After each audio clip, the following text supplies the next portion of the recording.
fine because it's only a transaction business what they're doing, and they might be happy. But you have to understand also, because computer center also has big data centers, and also they have tier 2 data centers, and they provide similar service, so they can also move down the value chain. So even, for example, Accenture or some other companies, so they also have offering which is catering only to the public market. So for me, there could be a clash, but I'm not saying it's happening for the time being. But obviously, if I look at what Sentia planning to do is move up the value chain. That's why they are acquiring companies, so that they have the scalability.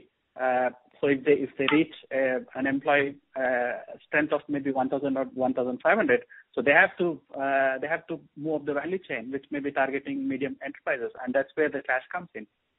But let's imagine again that we're not focused on them growing, right? So I'm just okay. It's what I'm doing, because we're like, it's the same as providing a mortgage to a house. What we do, right? We just need to make sure that the house value doesn't fall below the value of the loan. That's the thing that really scares us as lenders.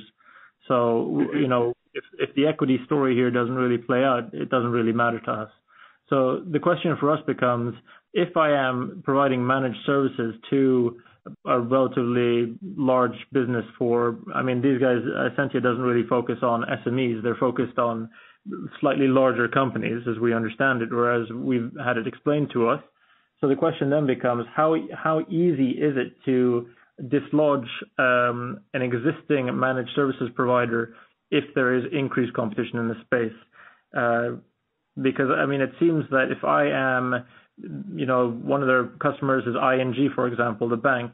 So ING, they're going to be worried about continuity, and they're going to be worried about having any downtime in their systems, right? So the cost of failure in this market, or the risk of disruption in moving your supplier, seems to me like something that would be a very strong mitigant to being replaced or having your customers leave you to go to somebody else, even if there is a 10% discount.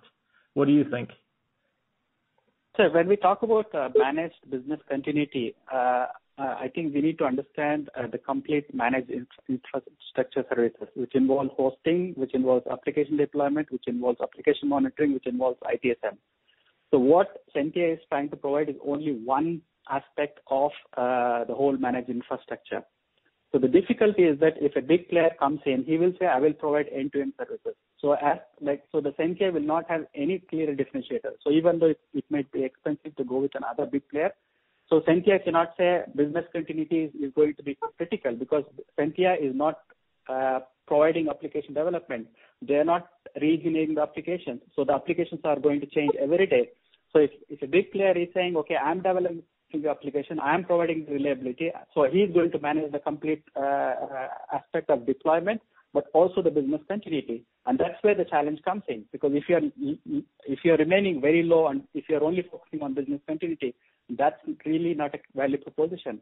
Because if applications are going to change in the future, because the customer are going to develop new functionalities, and the new functionalities are not developed by Sentia, it's developed by someone else. And those guys will hand it over to Sentia to deploy those applications on the infrastructure. And if they screw it up, Sentia is going to get impact. And if they have to fix it, they don't know the code, they don't understand. So, and that's where the criticality comes. The other main aspect is around ITSM, because ITSM is something which Sentia is not doing. So if a big player like IT service management, if a big player like ING wants to have it, so they have an ITSM dashboard which talks about what's ITSM? IT service management. IT service management, yeah. Yeah. So that talks about everything. So it does not talk about only the business continuity. It does not talk about only the uptime or the downtime. It also talks about a lot of other things, how the applications are interfacing. So the ITMS is a kind of a platform that's managed across any kind of enterprise, whether it's big or small, because that's kind of a dashboard which talks about any aspect. If you have an issue of logging to a certain application, the tickets are raised through ITSM. So that's very critical. And that part is not managed by Sentia. Sentia is just providing, you give me the application, I will just host it and make sure that the application is running properly. But what if something goes down? They don't have a service to provide and go and fix it. But so to summarize what you're saying, Sentia is in a vulnerable part of the value chain where they are responsible for something that they don't really have the capability to solve, because they're not focused enough on application development